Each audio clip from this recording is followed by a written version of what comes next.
Zaila izango da erabakitzea nork aukeratzen duen zer ikusi. Aldatu Euskaltelera Netflix, Amazon Prime eta Max Barne, hilean 45 euro ordainduta. Kontratatu 17 berrogeian dendetan eta euskaltel.eusen. Euskaltel, zer nahi duzu bihar? Nun zaude, mina, alduzunean erantzun. Pelikula horietan ere, inkluso, generoen artean sortzen den dominazio, sumisioaren logika hori eta nola reproduzitu egiten den, eta nola batez ere neska gazteek ikusten dut, ez mutil gazteen kasuan pornografia ikusten dutela baizik eta pelikula romantikoetatik neska gazteek ikusten duten eredu hori gero nola trasladatuko dute egunerokora, ez? Horrez dago kezkarik gauza sutilen bitartez eta ez bereziki esplizituen bitartez, pornoaren kasuan, barne dituzte alik eta modu errazagoen balioak eta jokabide batzuk ez dituztenak pentsatzen edo inkluso kritikatzen ere egiten.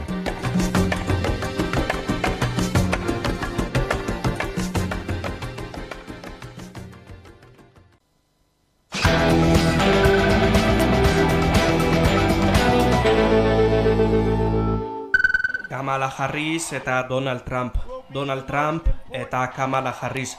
Iritsi da eguna ondorengo ordu edota egunetan jakingo da nor izango den Ameriketako Estatu Batuetako presidente berria. Euskal Herriko eguerdiaz geroztik zabalik daude hauteslekuak Estatu Batuetan, Estatu Batuarrak hasi dira erabakitzen beraz, konpromisarioen biltzarra osatuko duten 528 ordezkariak eta horiek izango dira presidentea hautatuko dutenak. Organo horretan estatu bakoitzari dagokion ordezkari kopurua bat dator estatu horrek dituen senatari eta kongresista kopuruarekin. Gainera, Kolumbiako barrutiak 3 delegatu ditu beraz, guztira 528 ordezkariz osatuta dago konpromisarioen biltzarra. Horren bestez, hauteskundeak irabazi eta presidente bihurtzeko 270 boto behar dira batzorde horretan. 276 boto bermatuta ditu sorpresarik ezean behintzat Kamala Harrisek eta 219 Donald Trumpek. Hortaz, 93 boto horiek erabakiko dute presidentean hori izango den. 7 estatu giltzarritan banatzen dira boto horiek, Nevadan, Michiganen, Arizonan, Ipar Karolinan, Wisconsinen, Georgian eta Pensilvanian. Eta normalean, azken horretan irabazten duenak lortzen ditu etxe zuriko giltzak. Eta hain zuzen ere, bertan eman du Kamala Harrisek kanpainako azken mitina eta boto masiboa eskatu du amets amerikarrari erreferentzia eginda. Trumpek aldiz, Michiganen amaitu du kanpaina eta beste hainbaten artean iruzurraren mamua zabaldu du beste behin ere. Euskal Herriko gaualdean hasiko da Estatu Batuetako boto kontaketa.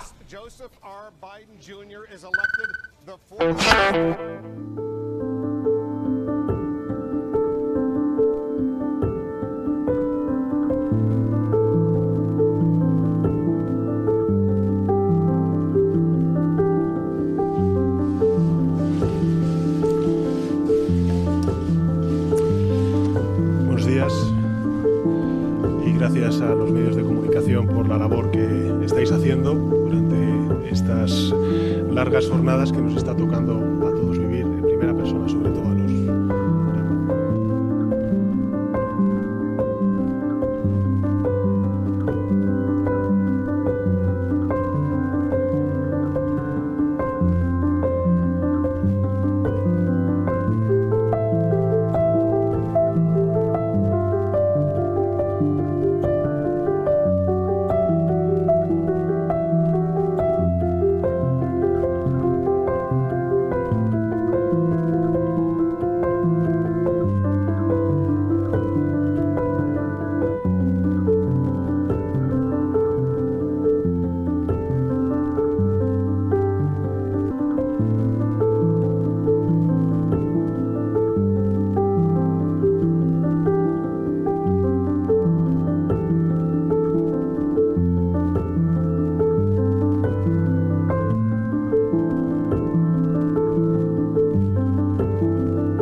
Euskadi Berria izenburupean aurkeztu zituen Imanol Pradales Eusko Jaurlaritzako lehendakariak hurrengo urterako aurrekontuak eta egunotan sailburuak hasiak dira sail bakoitzeko aurrekontuak xehetzen. Kultura, hizkuntza politika eta kirola sustatzeko sailak esaterako 382 milioi euro izango ditu guztira, iaz baino 6,4 gehiago. Horietatik 79,8 milioi kultura sailburu horretzak jasoko ditu. Euskararen erabilera areagotzeko jauzia ematea dela helburua adierazi du Ibone Bengoetxea sailburuak eta bereziki euskara sustatzera 86,4 milioi euro bideratu nahi dituztela. Euskarazko gizarte komunikabideak diruz laguntzeko 11,5 milioi euro erabiliko dituzte, urten baino 37 gehiago. Gobernantza, administrazio digitala eta autogobernua sailak ere aurten baino 13 milioi euro gehiago izango ditu hurrengo urtean. Eta amaitzeko berretsi nahiko nuke gure salean landu eta gaur aurkeztutako aurrekontu proiektuak euskal gizartearen beharrei eta eskarei erantzuteko eginak daudela. Administrazioaren digitalizazioa eta modernizazioan sakontzeko, herritarren arreta egokitu eta hobetzeko eta gizarte eta herri gisa ditugun erronkei aurre egiteko. Orotara 169,6 milioi euroko aurrekontua izango du sailak, autogobernua defendatu, zabaldu eta hobetzeko, administrazioa desburokratizatu eta arintzeko, eta administrazio modernoagoa, hurbilagoa eta berritzaileagoa sustatzeko. Bestelako sailburuek ondorengo orduetan emango dituzte xehetasun gehiago. De nuevos contenidos en la plataforma Gobierno Abierto Irekia.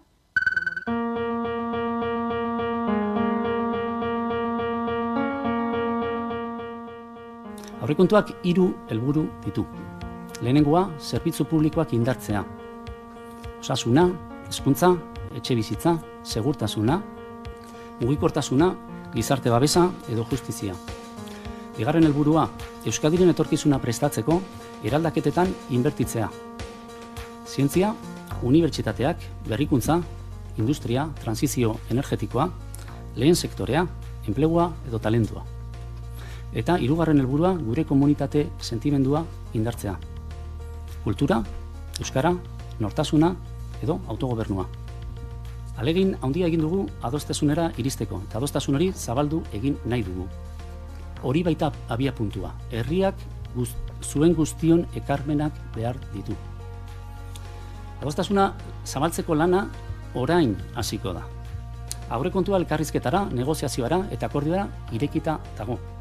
Gobernua eusten duten alderdiena baino babes handiagoa lortzeko, akordiorako borondatea behar da.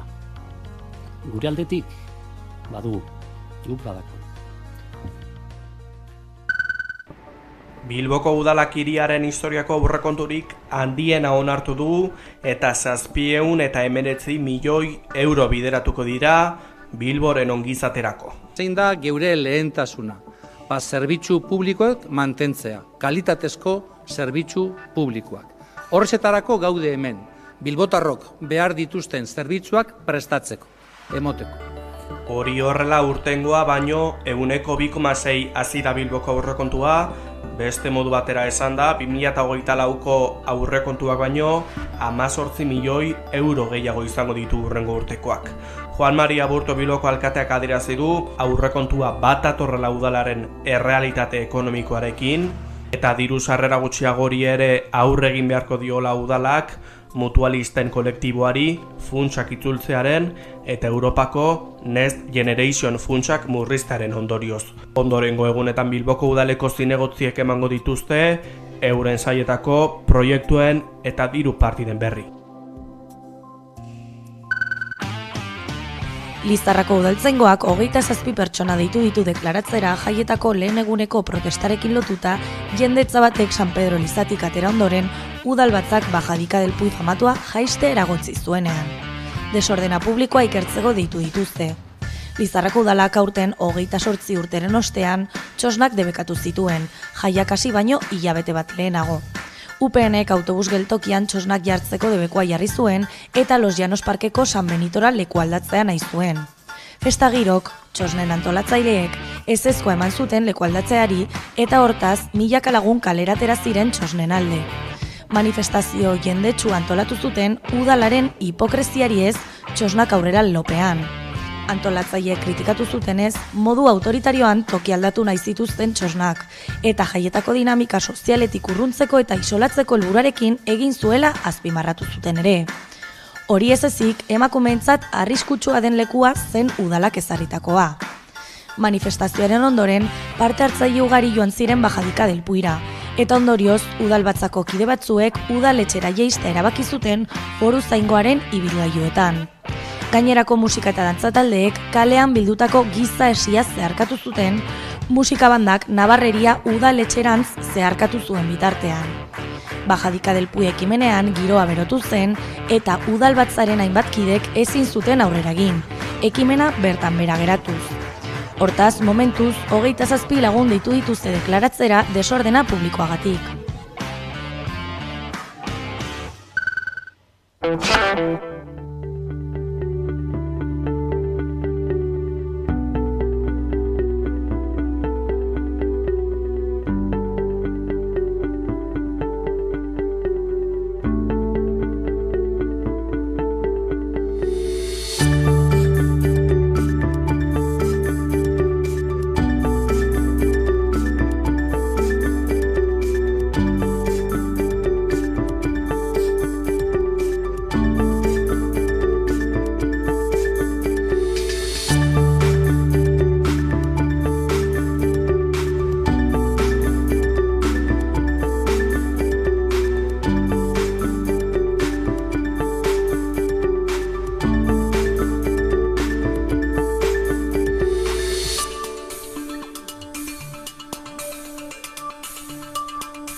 Gasteizko udalak Alde Zaharreko Barren kale berriko 21-23 atarietan eraikiko ditu gazteen alokairura bideratutako 8 etxe eraikin berri.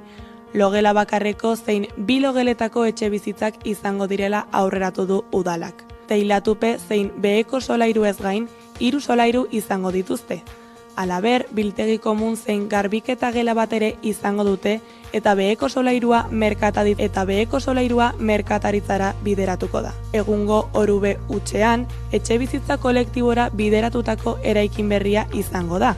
Horrela plazaratu dute Borja Rodríguez etxe bizitza zinegotziak eta Rocío Bitero EH Bilduko bozeramaileak emandako prentsaurrekoan.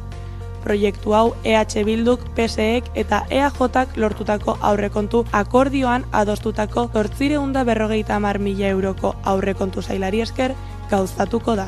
21 zabalguneko 8 etxe bizitza hauen eraikitzeak Gasteizko Erdiaroko hirigunea berrizteko konpromisoa berrestuko du. Gazteek bizimodu independentea hasteko bidean bereziki. EH Bildurentzat lehentasunezko helburua den etxe bizitza duina izatearen garrantzia azpimarratu dute bozeramaileek.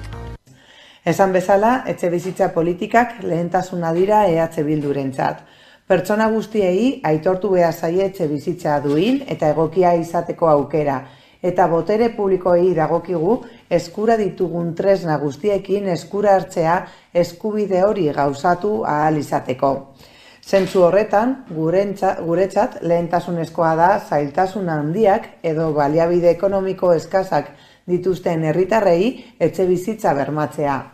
Zalantzari gabe, utzik zegoen luzail batean, alokairu sozialean eskainia izango den eraikin bat altxatzea, norabide horretan aurrera egiten duen neurria da. Udalak eraikina egiteko 18 hilabeteko denbora eta 1.126.769 euroko lizitazio aurrekontua izango duela adierazi du.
Iruñeko epaitegiak foru zaingoak atxilotutako Iruñeko kiromasajista bat kartzelan sartu du behin-behinean, 3 sexu delituren ustezko egile gisa, horietako 2 ukituengatik eta beste bat bortxaketagatik. Epaileak nabarmendu duenez, orain arte 3 salaketa aurkeztu dira. 3 biktimen arteko elkarrizketa kausal baten ondorioz sortutakoak. Izan ere, 3 biktimak akusatuarengana joan ziren kiromasajista izateagatik. Eta saioetan, zein deseroso sentitu ziren aipatu ondoren, gertatu ziren gertakari zehatzak salatzea erabaki zuten. 2023ko uztailean eta urrian eta 2004ko otsailean. Magistratuak dioenez, salaketak aurkezterakoan egon den atzerapena guztiz argigarria da une honetan. Hala ere, kontatzen diren datuak ikusita, salatzaiengan sortu zuen deserosotasuna kontuan hartuta, gertatu zena ahazten saiatzea erabaki baitzuten, haien pazienteak zirelako eta haiek tratatu behar zituen profesionala zela uste zelako. Hala ere, espetxeratze autoan nabarmentzen denez, azpimarratzekoa da guztiak bat datozela funtsean espetxeratutako gizonezkoaren portaeretan. Hau da, masaje hutsetatik haragoko ukituak egon zirela. Hortaz, behin-behineko espetxaldi komunikatua eta fidantzarik gabea ezarri diote akusatuari.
Baina barakigu eraikina dela osoki bota beharko dela, eta hor bat dugu berun eta karatuko eraikin bat berriz eraiki beharko dela.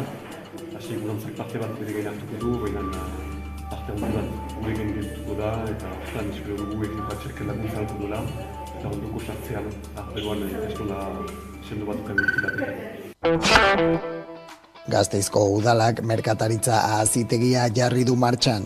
EH Bildurekin sinatutako aurrekontu akordioari esker garatu den programa berria. Ekimen honi esker, merkataritza negozio berriek lokaletara baldintza lagungarriekin sartzeko aukera izango dute. Proiektuaren lehen fasean, merkataritza sektorean hasi nahi duten pertsonen eskura jarriko dira edegile kaleko 2 lokal. Lokal hauek edozein merkataritza jarduera martxan jartzeko azpiegitura izango dute. Behin gai teknikoak osatuta deialdi batek finkatuko ditu interesatuak sartzeko baldintzak.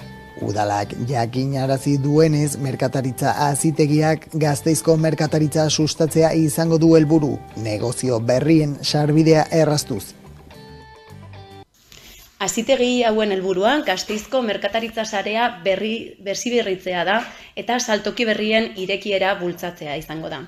Lehenengo hilabeteak igarota, saltoki batek bere jarduerarekin jarraitzeko aukerak areagotu egiten baitira, errestasun egokiak emanez gero. Espazio hauek erabiltzeko aukera dute merkatariek beren negozio ideia testatu ahal izango dute eta aldi berean esperientzia hartu ahal izango dute. Halaber, lokalen erabiltzaileek aholkularitza izango dute jarduera berriaren lehen urratzekin laguntza jasotzeko. Proiektuak 100.000 euroko aurrekontu saia du. Gasteizko udalaren ekonomia sustapen, enplegu merkataritza eta turismo sailak garatzen duen merkataritza lokalak dinamizatzeko programaren barruan, Eusko Jaurlaritzak lagunduta. Gainera, Gasteizko alde zaharrean eta zabalgunean lokalak alokatzeko 200.000 euroko laguntza zuzen bat jasotzen du ere. LAB sindikatuak adierazi duen moduan, Michelin enpresari Gasteizko lantokian lanpostua gordeta duten eta eszedentzian dauden langileei enpresan berriro lanean hastea ukatu egiten diela leporatu dio. Gasteizen lantegia duen enpresak aurrek urtean lantokitik 150 langile kaleratzeko zuen asmoak langileen artean eztabaida sortu zuen. Duela hilabete batzuk alaber, enpresak zigor politika bidegabeko bat aplikatzen zebilela salatu zuen sindikatuak. Aurreko 6 hilabetetan egindako zigor, zein kaleratzeko puru eta larritasuna maigaineratuz. Oraingoan ordea, lankideekiko tratua izan da auzia. Michelinen lankide baten aldeko lekukotza eman zuen langile baten bidegabeko kaleratzea adibidetzat jarri duelarik sindikatuak. Gainera, lanera itzultzea eskatzen duten pertsonek beren lanpostua jada existitzen ez dela eta enpresarekin duten harremana iraungita geratzen dela da jasotzen ari diren erantzuna. Gauzak horrela, sindikatuak Michelinek enpresa irudi eredugarria proiektatzen badu ere, multinazionalak bere langileak zaintzen ez dituela adierazi du.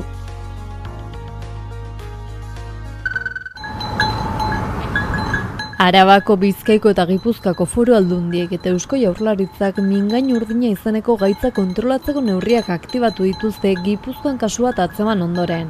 Erakundeek asteak daramatzate ganadu guztiari txertoa jartzeko gomendatzen. Jaurlaritzak adierazi du 3 lurraldeek mingain urdini gabeko eremu izatari utzi diotela eta abere eta neurri sanitarioak hartu dituztela gaitzari aurre egiteko. Argi utzi dute mingain urdina ez zaiela pertsonei transmititzen, eta batez ere ardi aziendari eragiten diola, eta neurri txikiagoan behi aziendari. Horren aurrean nahitaezkotzaio du txertoa jartzea 3 hilabetetik gorako aberei. Orain dela 4 urte desagarrarezi zen mingain urdina Araban, Bizkaian eta Gipuzkoan Jaurlaritzaren arabera ardi azienda eta behi azienda guztia txertatu ondoren.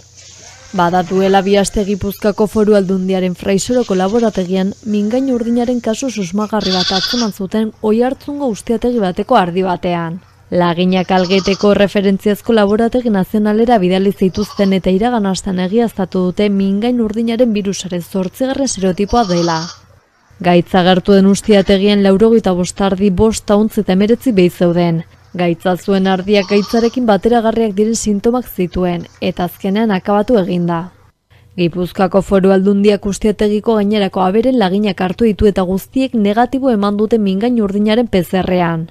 Abereen gaitz hori eltxoen ziztadaren bidez transmititzen da hausnarkarien artean eta orain dela 4 urte ere agertu zen Euskal Herrian. Orduan gaitza txertaketa espezifikoaren bidez kontrolatu eta desagerrarazi zen, eta frogatu zen txertaketa eraginkorra zela gaitz hori kontrolatzeko eta gaitzaren aurka borroka egiteko, eta 2022aren amaieran gaitzetik libre geratu zen.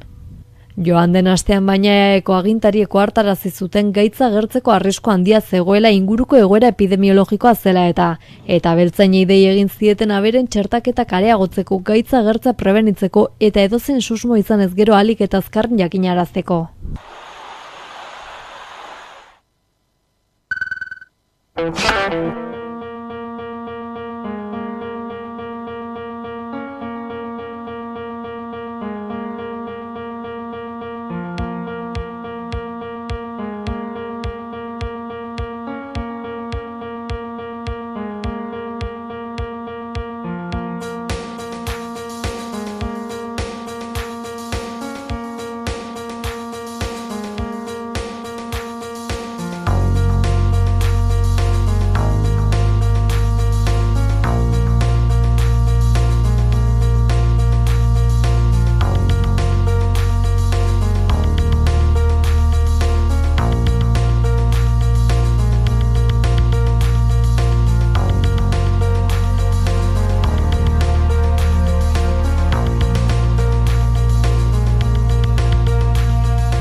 پشتشو کرد چرا حراست هیچ کاری گرش هم خوبه ها حاجی باورم نمیشه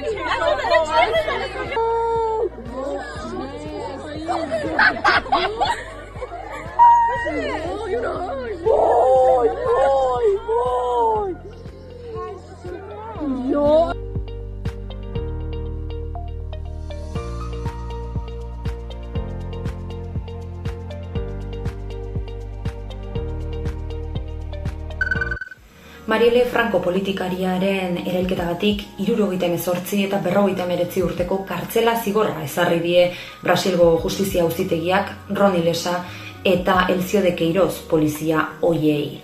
Erailketa 2018ko martxoaren 14an gertatu zen. Tiroz hil zuten Rio de Janeiron ospatu zen Gazte Beltzak egiturak mugitzen izeneko ekitaldi politikoan parte hartu ondoren. Lesa eta Queiroz 2019an atxilotu zituzten, baina aitorpena ezen 2023 arte lortu. Elzio de Queirozek orduan aitortu zuen erasoan erabilitako autoa gidatu zuela eta Roni Lesak tiro egin zuela. Azken honek epaiketan esan zuen zinegotzia hiltzearen truke $4.000 baino gehiago eskaini zizkiotela, CNN edabideak jakitera eman duenez. Kasua, azkenean, 2 polizia militar hoien espetxeratzearekin itxiko da, aipatu bezala, 78 eta 59 urteko kartzela zigorra, ezarrita. Letra txikia dauka honek baina. 2 akusatuek elkarlanerako akordioak lortu dituzte zigorra murriztearen truke. Lesak 30 urteko zigorra adostu du krimena agindu eta finantzatu zutenak salatzearen truke. Queirozen akordioaren baldintzak oraindik ez dira ezagutzen. Atera diren izenak Txikiño eta Domingos Brazao izan dira. Anaiak, 2 politikari boteretsu duela hilabete batzuk atxilotu zituztenak. Lesak 3. izen bat ere eman zuen, Ribaldo Barbosa komisarioarena. Honek krimena diseinatu zuela, adierazi zuen. 3 epaiketaren zai daude. Giza eskubideen defendatzaile sutsua zen Marielle Franco mafien kontra eta komunitate txiroenen alde borrokatu zuen. Bere burua, Mare Favelan ezitako emakume, beltz, ama eta feminista gisa etiketatzen edo identifikatzen zuen. Soziologia ikasketak burutu zituen eta politikan Marcelo Freixo diputatuaren aholkulari gisa sartu zen, sozialismoa eta askatasuna alderdian. Berarekin hartu zuen parte Rio de Janeiroko giza eskubideen eta herritarren defentsarako batzordean. Bere borrokak Brasilgo gizartean suposatu zuenagatik protesta jendetsuak antolatu ziren herrialde osoan jazotako argitzeko eskatuz eta giza eskubideen aldeko nazioarteko erakundeek ere justizia eskatu zuten. Marinet Silvak, Marielle Francoren amak, Franco Institutua sortu zuen, LGTBIQ kolektiboko eta periferiako gazte beltzak inspiratzeko, konektatzeko eta ahalduntzeko helburuarekin.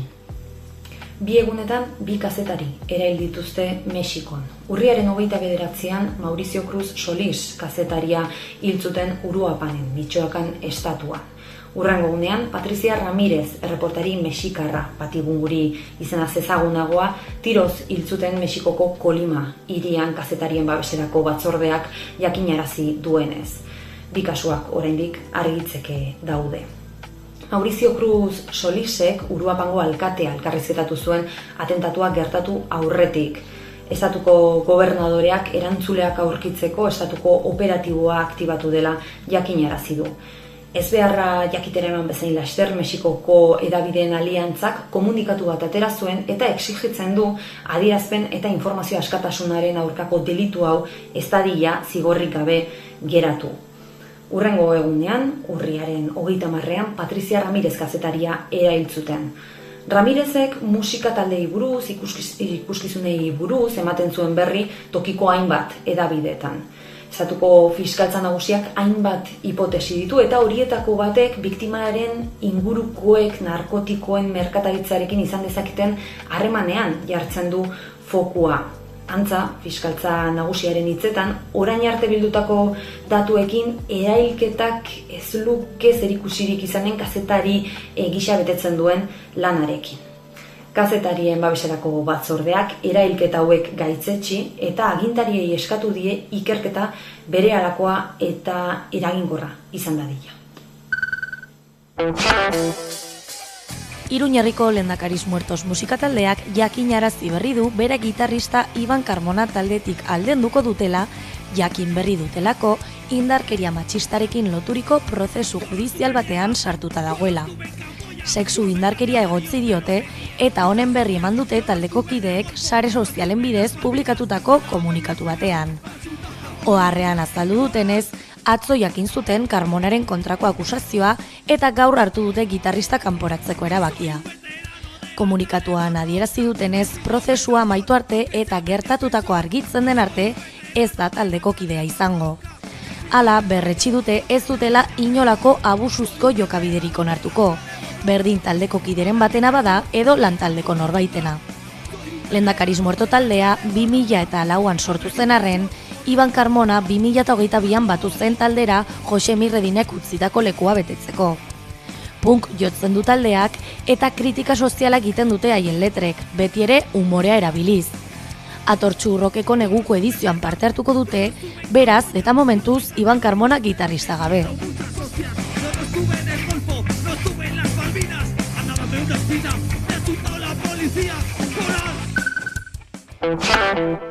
Hirugarrengo Hernani komik antolatu dute. Hernanin euskarazko komiki azoka azararen 15-tik 16ra egingo da asteburuan Euskal Herrian erreferentzizkoa izanik. Aurten gainera 6ko urmeneta komikigilea omenduko dute eta komikizalen eta komikigileen komunitatea sortu dute Hernanin. Bueno, badira 2 urte aurten 3. urtea dugu, Hernani komik, euskarazko komiki azoka egiten dela Hernanin, bada euskara hutsezko Euskal Herriko komiki azoka bakarra, eta bertan topatuko ditugu euskal komikigileen obrak, bai gari bateko, eta batez ere berrikuntzak, eta bertan azkenik urteetan atera dian proposamenak. Eta, bai bilatzen dugu erreferientzialtasun hori Euskal Herrian, eta, beste gauzen artean urtero omentzen da euskal komikigile bat bere ibilbide nabarmenengatik eta, aurten 6ko urmeneta izango da omendua, beraz, aurten gonbidatzen ditu urtero bezala, denak animatu ditezela Euskal Herri osotik Hernani komikera.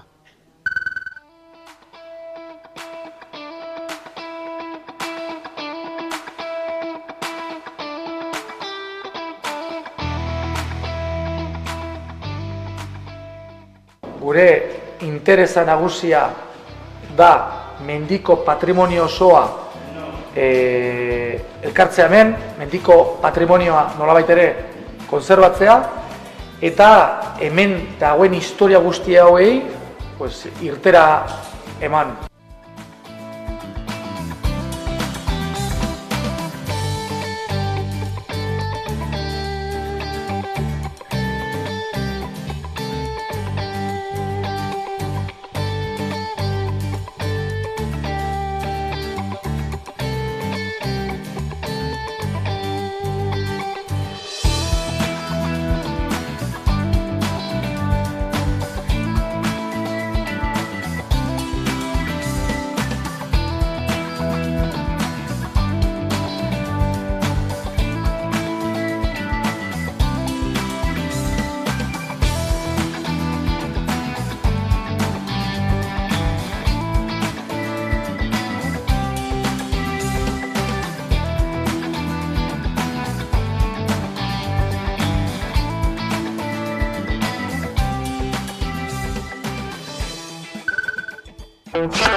Kaixo, zer moduz, kirolari dagokionez, gaur gimnasiarekin hasi behar du.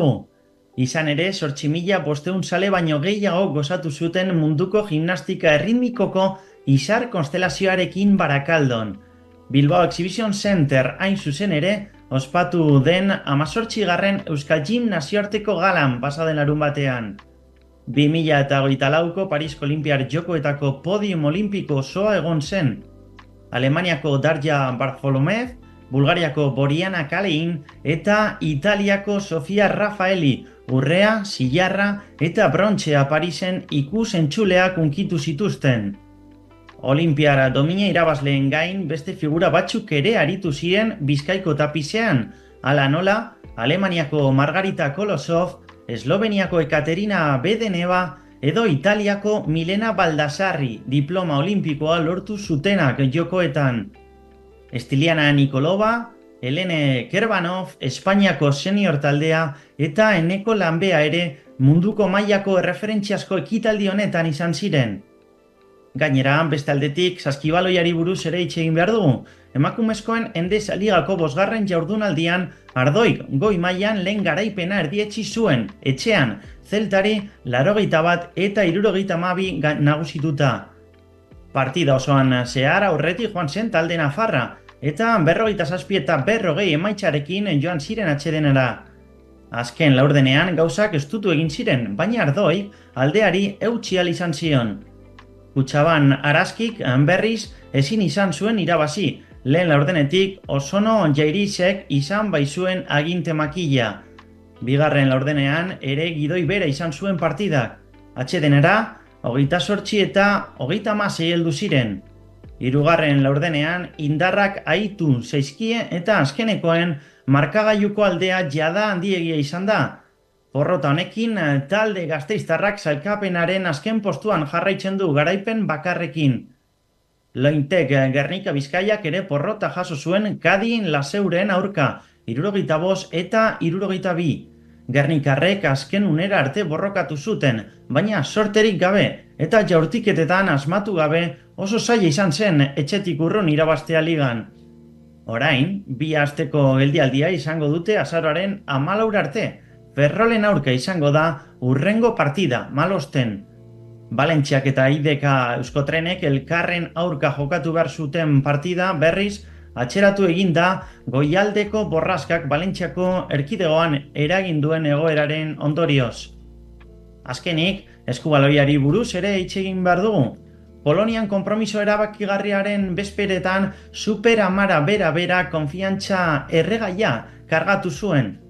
Etxetik kanpo zuen bolada txarra haustean Atletico Guardesen etxean eta lider txaga aldu zuen Imanol Alvarezen taldea 26 eta 27 nagusitu ostean.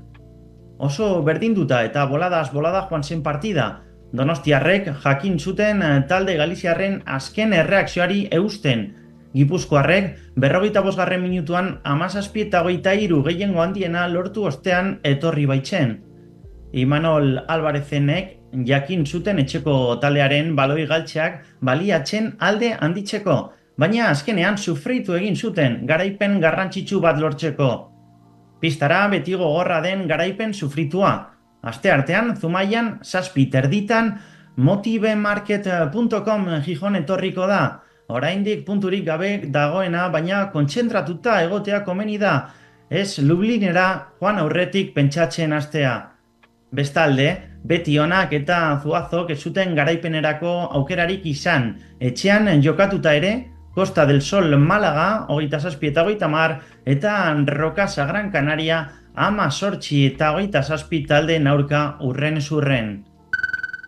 20 film laburrek hartuko dute parte aurtengo Lekeitioko Euskal Zinebileran. Horietako bada Amets Egalariak laburmetraia aurkezteko gurean ditugu Arrate Fernandez laburmetraiaren zuzendaria eta Lur Usabiaga musikaria. Ongetorri bikote. Eskerrik asko. Bueno, 5. laburmetraia duzu hau Arrate, pozik zaude emaitzarekin? Oso pozik nago, ekipo inoiz euki dudan oberenetakoa, talentu aldetik, artistiko aldetik, baita ere esan dezagun zinemagintzan departamentu guztiekin lan egin dut. Eta gaur ore bat izango da gurekin astea, Lekeitioko Euskal Zinebilera eguna honetan, gure laburmetraia erakusteko publikoari. Gaur bertan izango zuen gainera erakusteko aukera, ezta? Hori da, justu gaur, hautatu dituzten laburmetrai guztien parte edo zatitxo bat ikusiko da, eta horregatik hemen nago Lurrekin, ekipoko gehiago ere etorriko dira. Hemen ez daude, baina egia da energia hori sentitzen degula momentu honetan, eta gero bilduko gara beste batzuk ilekeiteon, bai. Talde handi batek sortu zuen laburmetraia, baina, hasieratik hasita, konta iguzu, nondu jatorria laburmetrai honek? Jatorria du, orain dela gidoia idatzi nuen, orain dela pandemiako garaian edo idatzi nuen, ze ni orduan pelikula egin nuen eta dokumentalaren inguruan bakarrik egin ziteken da ni fikziotik nator. Ni beti egin dut musika, egin dut antzerki, egin dut antza, egin dut pixko bat artearen disiplinak maite ditut, eta beti jolastu dut mundu horrekin, eta orduan pandemian ezin izatea egitea fikzioa, izan zen beste aukera hori dokumentalarena, baina ja banaukan gidoia buruan idatzi nuen, eta azkenean egin nuen prozesua diru laguntzak eskatzeko, eta azkenean iaz izan zen erabaki nolabait definitiboa, ze diru laguntzak ez bali madizue ematen luzatzen da, eta hori gertatu zitzean ze beste proiektu nuen ere, baina momentu honetan gauzatu dugu, eta udaberrin egin nuen rodajea, eta oso ondo, oso pozik. Oso pozik zabete beraz emaitzarekin, esan bezala, Metxe Galariak euskarazko laburmetraia, zuere 5. lana da, konta iguzu pixka bat gehiago, zertan datza laburmetrai honek? Laburmetrai honetan hainbat gai landu ditugu, eta bere jatorria gidoia idazteko izan zen, pandemia garaian eta ikusi nituen ikerketa batzuk eta gazteen inguruan, eta gero, gidoia jo nintzen gero josten pixkanaka, ikusi nuenean gazteria bizitzen ari zen ondorioak, ez? Eta irutu zitzean brutala, ez? Esan nuen, ze albisteak iristen ari zaizkit, eta ni gaztea garaia pasatu dut, heldutasun maila handi batean nagoren, eta ikusten nuen, egin behar genula txio bat baliabaldi horri. Baina ze gertatu da, azkenean, aktoreak ditut, 7 urtetatik ia 80 artekoak. Orduan, niretzako lanketa oso interesgarria izan da, zeren gai horiek azkenean guzti hori eragiten digu. Protagonistak dira 4 pertsona, dira Jon Plazaola, Amaia Eriazabal, Amaia Ruiz de Galarreta, eta gero Arkaiz Gartzean dira. Baina daude aktoresa gehiago, eta historioa da maitasun historio bat, baina baita ere nolabait kontatzen ditut pasadizu batzuk, zeintzuk eragina daukaten gure bizitzan orokorrean, pertsona guztiri bizitzen ditu edo ikusten du beraien pasadizuak, eta guk ezkidetza bitartez, eta bizikidetza goxo eta malgu baten bitartez alternatiba bat ematen diogu, beraiek talde bezala daukaten maitasun horrekin, eta nire lema hori zen. Gazte garaian gora bera asko dire, bisitasun asko eta gauza txarratuak ere gertatzen dira. Baina baite dago bizibide edo alternatiba, eta horregatikan historio hau da oso drama, komedia eta akzioa ere badauka. Harremanak landu dituzu beraz fikzio honetan, nolakoa izan da grabaketa? Hasieratik hasita, esan lehen kontatu diguzu martxoan, hasi zinatela grabaketa garaia, Lur, zu grabaketa garaian hasieratik izan zara? Nerea justu oso pertsonai edo parte hartze kurioso da hemen. Zeren aktoresa bezala paper txikitan nago, eta gero musika ere sartu dut hemen. Orduan ez nago hasieratik prozesuan, ez naizelako noski aktoresa protagonista horietako bat, baina ikusi dut, gainetik gertatu den guztia. Nola bizi izan duzu? Flipatu dut, ze ekipo polita sortu duen, eta duzun, zuri izango dizut, eta zelako energia zegoen denbora guztian. Ze askotan grabazioak, rodajeak, zeniera aktoresa naiz, badijo, zazkar, pumpan, ezakizer, baina eskeberako apatean, ekartzen zuen igual da dantzari den parte hortatikan, eta artista, beste leku askotatik baita ere, ez da. Ekarri duzu rodajera gauza bat, niretzat oso zaila dena, eta oso polita, eta da jendeak ematea beretan, bere barnean duena, beldurri gabe. Eta ez bakarrik kanpotik espero dena, ez? Eta hori ez da inerreza, zertizade bestentzako espero dutena egiten, eta berak utzi digugu izaten, eta hori pasada da. Emozioz beteriko grabaketa izan da, Arrate? Zeren azken finean baita ere landu ditugu horrelako gaiak, niri funtsezkoak iruditzen zaizkidanak, ez da? Gure adimen emozionala eta afektiboan eta horrela, pandemiaren ondorioz, eraldaketa handi bat egon da gure garonean, eta Metxe Galariak izena tituluarenak esaten duen bezala, zinematografikoki ametxetara jo dut. ametsak nola interpretatzen ditugun, nola bizitzen ditugun egunero elkarharremanean gaudenean gizakia. Eta orduan, batez ere oso gara sare sozialena eta mundu oso teknologiko eta futurista horretan, ikusten nuen garrantzi gehiena zeukana zala gure erlazioak, gure begirada, gure instinto guztiak, gure izaera, gure almenak. Eta orduan egin dut zerbait oso esan dezagun argitasun askokin, likido askokin, kolore askokin, baina jokatu dut ametsekin. Zeren irutzen zait, egunerokotasunean parte bat ametsena badagola.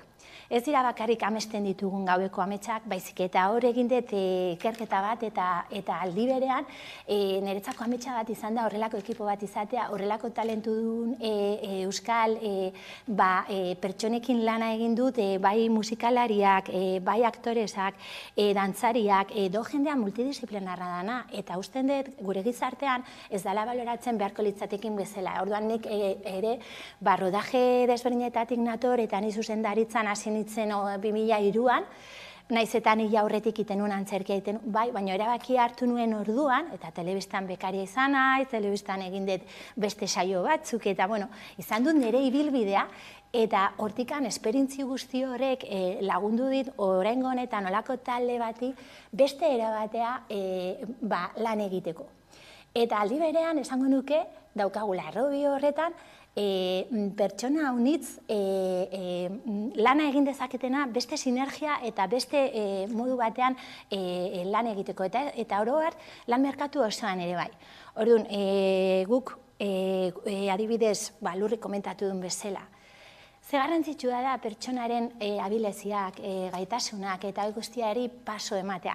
Eta esatea gizarte bat, 2006an Donostin Europear hiria izendatu zuten. Zein zan lema? Bizikidetza. Eta gaur egun, bizikidetzan oraindikan oso mantso goaz. Eta guk ezkidetzarekin landu dugu baita ere, eta erabili dugu baita ere antzerki teknikak, dantza teknikak. Horiek oso baliotsuak direnak gaur egungo gizartean beste erabatea sozializatzeko, komunikatzeko. Gizakiak behar du lanean, familian, kalean, beste motatako harremanak eta horiekin jolastu dugu. Egia esan. Aldarrikatu nahi duzuna film honen bitartez, edo baita film hau egiterakoan lortu duzuena, ezta? Elkarren artean, multidisciplinarrak zaretenok, elkarrekin lan egin eta lan egiteko beste modu bat, ez? Finean. Bai, azken finean, esan dezagun guk askotan ez, publikoa dago, lan egin ondoren zer aukeratzen du. Kirola eta gero, telebista, sare sozialak, bai, guk azkenean gure langintza honetan konturatzen gara oraindikan begirune eta proiektu berri bat beharko genukela euskal gintzak. Euskal kultur gintzan aurkitzen diren artista gehienak gizarte honi ematen diena jasotzeko dauden baliabide eza. Baita ere esango nuke, beharko litzatekela beste erabatea kudeatzea eta benetan inbertitzea. Imazte badago industrian, badago esan dezagun humanismoan edo zientzia arloan, baina artea da etxetara, auzora jasotzen duguna. Osea, guk txikitatik jaso dugu, trikitixa, txalaparta, dantza, hori guztia balio handiko eta ondare kulturalaren parte bat da. Baina horrek behar duena da oraintxe bertan oinarri sendoak. Zeren azken finean bizikidetza honetan lan bezala pertsonak lan horretan dihardutenak ez daukate duintasunezko konbenioak, ez da ere baldintzak, errekursoak. Eta orduan utxune hori betetzeko da momentua. Zedo jende oso artista eta dauka eskubidea jabekuntza kulturalarengatik printzipio bezala horretan bizitzeko duintasunezko benetazko proiektua. Eta entzun diegu zinemaldian adibidez aktorei oso modu poetikoan esaten, eta usten dut jetxi behar degula amets horietatik eta gauzatu proiektu bezala. Eta da, altxorra handi bat, euskaldunok daukaguna euskal kulturgintzatik datozelako eta gu gea jaso deun guztiagatik, behar dugu benetazko erakunde bat, sartu behar duguna hor, badagoen kultur arlo guztien esan dezagun ispilu hori. baina izan beharko luke kudeaketa benetan, handi batean, eta inbertsio hori ez danez eman beste hamarkadetan, orain iritsi daiteke mende berri honen 24. urtetik aurrera beste erat egiteko modua. Beste egiteko modu batekin loturik, nola izan da Arraterekin lan egitea, Lur, konta eguzu? Pentsa esan duen guztiarekin. Berak benetazko talentua, gaitasunak, entusiasmoa, jendeak bere barruan dituen gauza guztiek ikusten ditu, ze berak ere bizi ditu barruan. Orduan, ekipo guztia horrela sortuta dago. Bera joan da bilatzen jendea, adibidez, ez gainera ikusten 20 urtetan, baina bera gogoratzen da, eta badakizu pixkan nire ibilbidea, ez dakit nola esan, gu elkar ezagutzen gara, Euskal Herria oso txikia da, eta olako proiektu batean berak kontutan hartu du hori, jendeak barruan dituen eta urteetan zer landu dituen hainbeste gauza. Gizarteak oraindik ez dituena baloratzen, azkenan artista ez dagor, zu etxeazoaz eta Netflix jartzen duzu. Baina gero artistaren bizitza nolakoa da. Zenbat gauza egiten ditu, zenbat talentu dago hor edo zenbat ideia barruan, eta ezin dituenak atera, ze gizartearen dirua beste leku batzuetara dijoa, ez? Hori da, gure Laburmetraian. Hurbildu gure gana, eta guk ere nahi dugu entzun, zer irutzen zaizu guk egin duguna. Aktore oso garrantzitsuak parte hartu dute. Esan dezuna, 20 urtez garela ikusten da antzerkian ezagutu ginean, eta joan gara jorratzen hainbeste gauza, dauden ere irakasleak esandako antzerkiko eta zureak ere bai. Daude dantzariak, ezagunak direnak eta batzuk jubilatuko direnak, beste batzuk bitarte hortan daudenak, eta txiki-txikienekin gertatu zait, ikastola batera joan, eta joan behar ginen grabatzea eszena bat, eta ikastola horietan antzerkia ematen da zorionez. Eta guk ere aldarrikapen hori egiten dugu. Nola baita adimen emozionala eta tailerrak eta lantzen direnak ikastoletan, bai haur hezkuntzan, lehen hezkuntzan, bigarren hezkuntzan, unibertsitatea, leku guztietara eraman behar da. Zeren azkenean balioko die, eta guk Laburmetraia horretan ere baita mezu hori daukagu, ez da, izan behar garela norbera garena, eta ikasi behar dugula besteekin ere baita harreman horietan. Baina ikastola horretara iritsi, ze gure aktoren zuzendari artistikoak bertan antzerkia ematen du ere, adin horietako ikasleekin, eta dena zauden pelotan jola hasten da zaldibiko herrira joan itzan. Ikusi zuten nian kamara, etorri ziren denak korrika batean. Nik esaten nuen, lentzero eta mari daumen ginek bezala. Osea, kamara batekin eta joaten bazinen parkera edo lokalizazio ezberdinetara denak atzetik. Oso miresgarria da ikustea, ze evoluzioa, ze garapena aukitzen ari da Euskal Herrian, gure artean genetikoki barruan daukagun komunikatzeko era hori.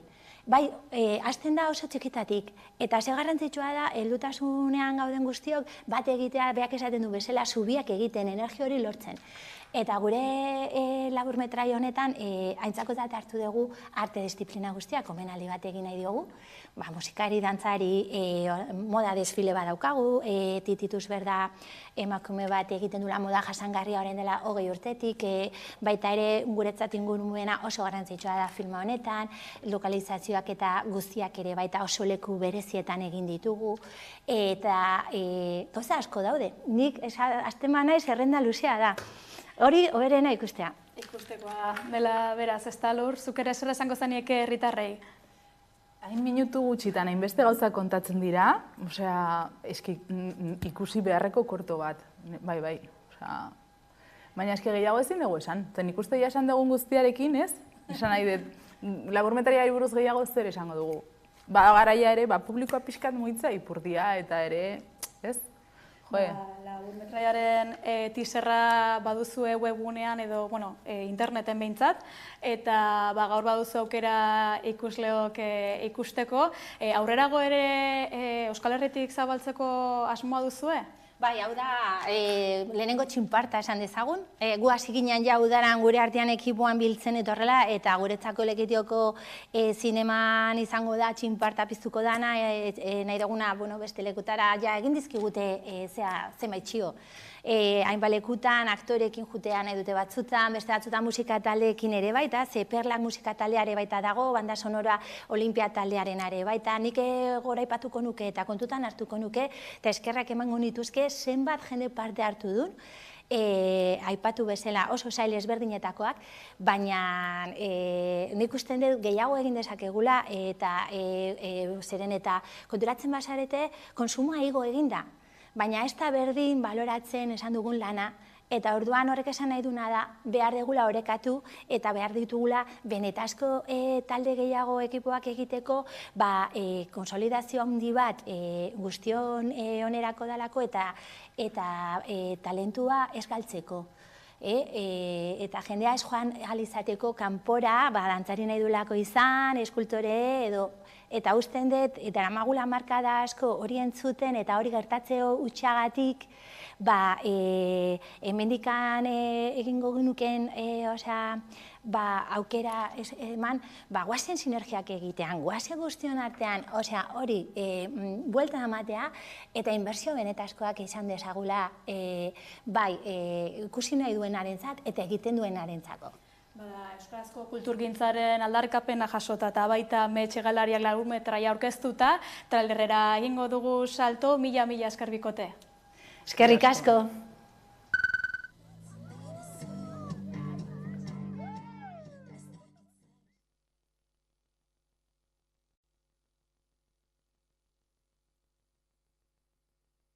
Thank you.